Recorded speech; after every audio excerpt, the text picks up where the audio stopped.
के माध्यम से सुनते हैं कि सरकार ने जो भी घोषणाएं, जहाँ चुनाव होते हैं जिन राज्यों के अंदर, वहाँ अतिरिक्त बजट की घोषणा भी होती है। लेकिन दुर्भाग्य से 2014, 19, 24 के अंदर राजस्थान ने आपकी सरकार बनने में महत्वपूर्ण भूमिका निभाई। उस राजस्थान को कुछ भी नहीं मिल रहा है सिवाय जुमलों के। विशेष राज्य का दर्जा देने की हम लोग लगातार मांग कर रहे हैं। और हम ऐसे प्रांत से आते हैं जहां आप पुराने किस्से कहानी भी सुनोगे कि किस तरह लोग 20-20, 25-25 किलोमीटर तक सर पे किस तरह तालाबों से पानी लेके आते थे। वो परिस्थितियां भी राजस्थान से देखी। सबूत में मेरा आग्रह है कि आप लोग विशेष रूप से जब वित्त मंत्री जवाब दे तो इन बातों का ध्यान रखें। देश के नागरिक 2 जून की रोटी को तरस रहे हैं और ये स्थिति तब है जब सरकार कई जन कल्याणकारी योजनाओं से गरीबों को लाभान्वित करने की बात करती है। विशेषज्ञों का यह भी कहना है कि विगत 5 वर्षों में गरीबों की स्थिति यथास्थिति के अंदर है। आप सत्ता पक्षी लोग विपक्ष पर आरोप लगे जिम्मेदारी से बचना चाहते हैं, मगर ये देश समझता है कि मोदी जी का तीसरा कार्यकाल, ऐसे में पहले कार्यकाल में तो आपने विपक्ष पर आरोप लगा दिए, लेकिन फर्स्ट, सेकंड, थर्ड अब लोग कुछ काम आपसे चाहते हैं। देश का जवान आपसे काम चाहता है, देश का किसान चाहता है, देश का प्रत्येक वर्ग मोदी जी जो घोषणाएं करो धरातल पे कैसे हो, ये देश का जनता चाहती।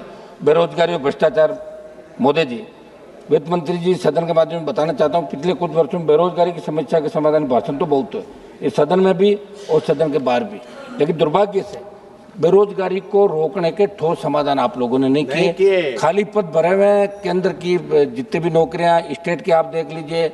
मैं राजस्थान जिससे आता हूं, राजस्थान स्टेट की नौकरी में 5 लाख पद खाली है। और सबसे बड़ी बात, आप किसान की जमीन ले रहे हो, उद्योग लगा रहे हो, तो वहां तो कानून बना दे कि कम से कम 80% स्थानीय लोगों को रोजगार मिले, ताकि लोगों को बाहर कमा के खाने के लिए नहीं जाना पड़े।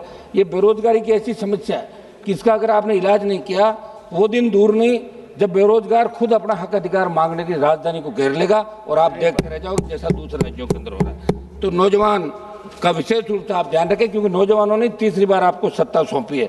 नहीं तो आप विपक्ष पर आरोप लगाते लगाते कहीं खुद विपक्ष में नहीं बैठ जाओ। उर्वरकों की कमी से जूझता किसान, सबज महोदय, अक्टूबर माह के एक समाचार में पढ़ रहा था, रबी सीजन के लिए भारत सरकार ने फॉस्फोरस और सल्फर उर्वरकों पर सब्सिडी बढ़ा दी और किसानों को मूल्यवर्धित राहत देने के लिए 37,952 करोड़ रुपए आवंटित किए। मगर मैं बताना चाहता हूं कि चाहे रबी खरीफ किसानों को डीएपी और यूरिया समय पर मिलता ही नहीं, मांग के क्रम में आपूर्ति नहीं आती। मेरे राजस्थान में सरकार ने खाद की खरीद के लिए लाइन पे खड़े किसानों पर लाठीचार्ज किए। हमारे वहाँ के कृषि मंत्री जी जरूर अखबारों में छपने के लिए दौरे करने की बात कर रहे हैं, लेकिन दुर्भाग्य से किसान को यूरिया और डीएपी के लिए भी लाठियाँ खानी पड़ रही है। समझ महोदय, मेरे राजस्थान के अंदर सरकार से मैं मांग करूंगा, करौली सवाई माधोपुर जिले की सीमा पर प्रस्तावित डूंगरी बांध निर्माण के विरोध में आंदोलन चल रहा है। 4-5 बड़ी महापंचायतों में हजारों की तादाद के अंदर लोग वहां इकट्ठा हुआ, बिगड़ सकता है। ग्रामीणों के अनुसार इस बांध से उनकी उपजाऊ कृषि भूमि, प्राकृतिक जल स्रोत और सांस्कृतिक धरोहर नष्ट हो जाएगी।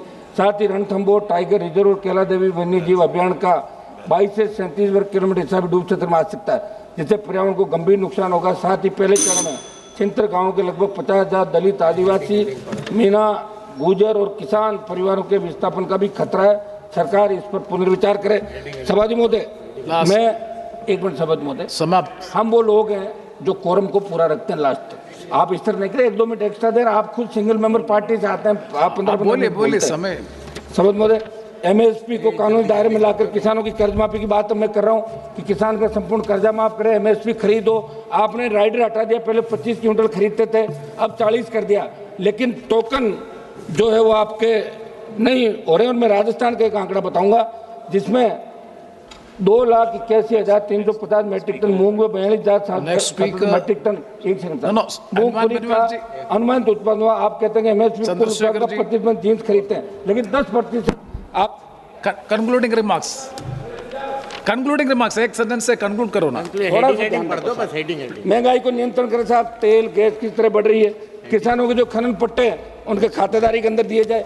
पान मेथी जो नागौर के अंदर हो रही है उसको जीआई टैग दिया जाए। मैं पीयूष गोयल जी से मिला था, उन्होंने आश्वासन दिया कि पान मेथी को जीआई टैग मिले जिससे किसानों का फायदा हो।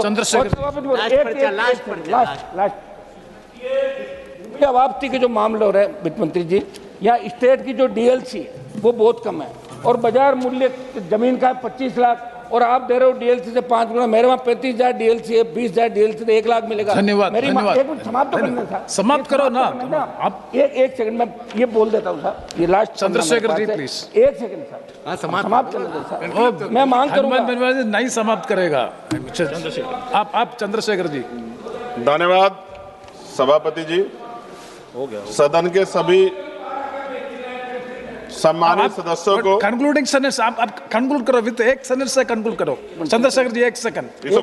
एक सेकंड। मेरी मांग है सर कि नागौर में मेड़ता से पुष्कर रेलवे लाइन की बात करूं या नागौर के निकट भदवासी मकोड़ी बालासर घंटा पीरनवासी गांव में आरएसएम में मैंने भूमि आपत्ति के लिए गजट निकाला।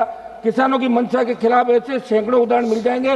लॉ एंड ऑर्डर बिगड़ सकता है। एथेनॉल फैक्ट्री के टाइम भी लाठीचार्ज हुआ है। बोलिए चलिए आप, ये ठीक नहीं है। ये मेरी मांग है कि आप थोड़ा